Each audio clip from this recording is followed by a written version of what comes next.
This is a common issue. All right. It doesn't matter if it's 504 or IEP.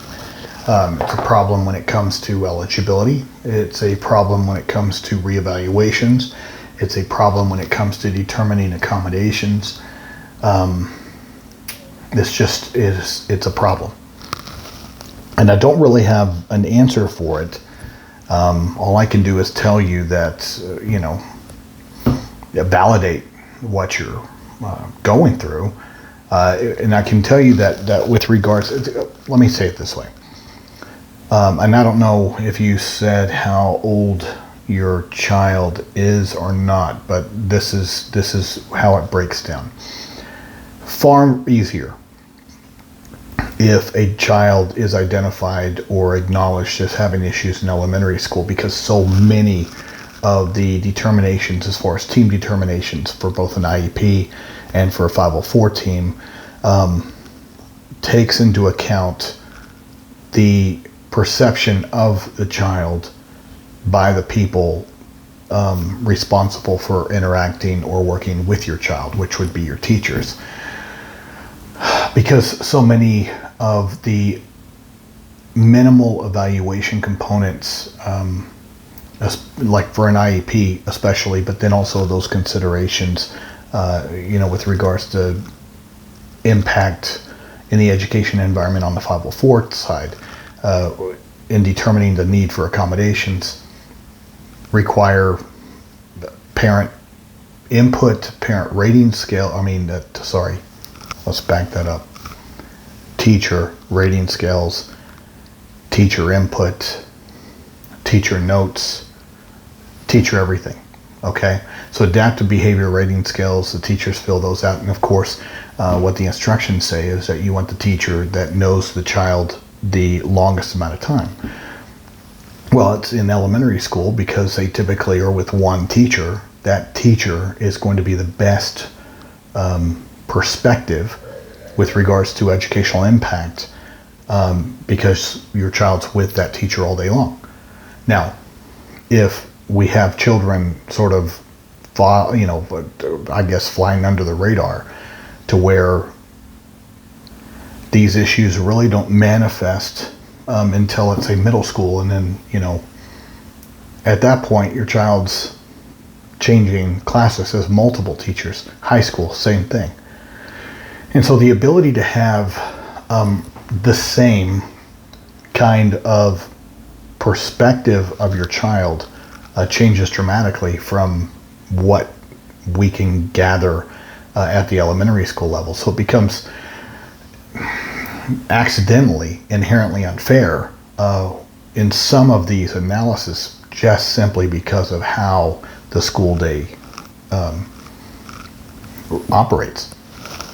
And the teachers just do not have that kind of access to your child to be able to see what you see.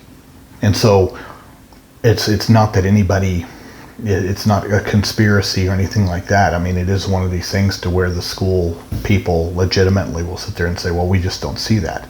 But that's part of the reason, is a perspective from a teacher that sees your child a couple days a week for an hour, and let's say in the afternoons instead of the morning. It just sort of depends on if the child's medicated, when they tend to have the subject taught. I mean, there's a whole bunch of factors that would go into the responses or behavioral responses, anxiety responses of your child, depending on a bunch of different factors. Different perspective if you only have one person, or even two, broken up in a 7-hour day. Now, throw in there that let's say you medicate your child, and I understand that the law 504, also IDEA, when it comes to an analysis, they're supposed to consider the child in their natural state. Well, natural state for a child is not medicated. Now, if you've always medicated your child, if you've always sent your child to school medicated, then how in the world can the education or the educators view your child in their natural state? They have never seen your child in a natural state. And I see that as a common area for why children are not identified or determined that they don't need accommodations. So that's another factor you got to consider.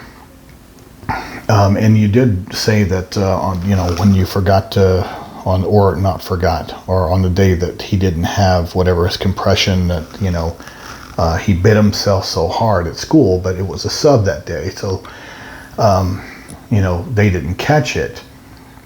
This is going to be where, in other instances, and I've had to do this with my own child. I mean, I've sort of had, when I've had problems in the past, yes, I've had the free floater, meaning that I've had to allow all of the safety nets to be removed so that the school could see my child and could see what I was complaining about. It's one thing to sit there and take my word for it, but once again, if they, teachers all day long will sit there and say, well, we understand that this might be impacting her at home, but we just don't see it at school. All right.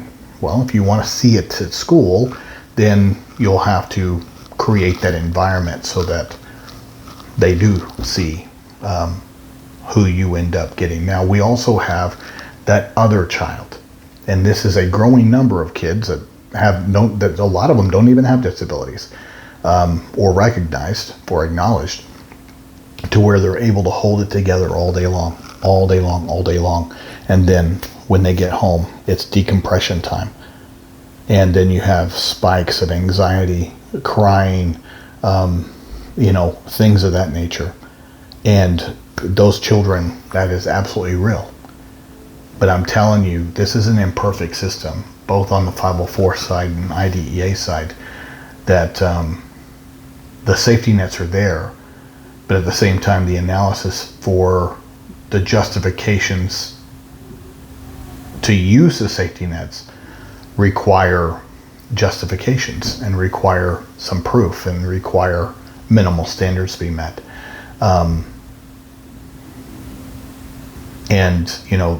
That's what would need to be shown. And I don't know of any parents, and I'm not making that recommendation. That's one that you're going to have to make. But I'm just telling you what I've had to do as a parent, and some of the things that we've had to overcome on the legal side in the cases that we've had that are very similar. We've had to show the staff the child and their natural state and who the child really is across all settings. Now, there's nothing wrong with asking for observations from a third-party professional, let's say a behavior analyst, that way somebody is actually taking data on your child, and I'm talking every little thing, engagement levels, behavioral responses. They can sit there and have a trained eye toward things like anxiety, things of that nature. You could also record your child at home to show the team what you're dealing with. Maybe they don't know what to look for. All right, and those are things to where you're just going to have to go back to the table and sort of break down and come to a consensus on what you guys will be looking for with regards to observation, data collection, and those kind of things in order to put in those safety nets.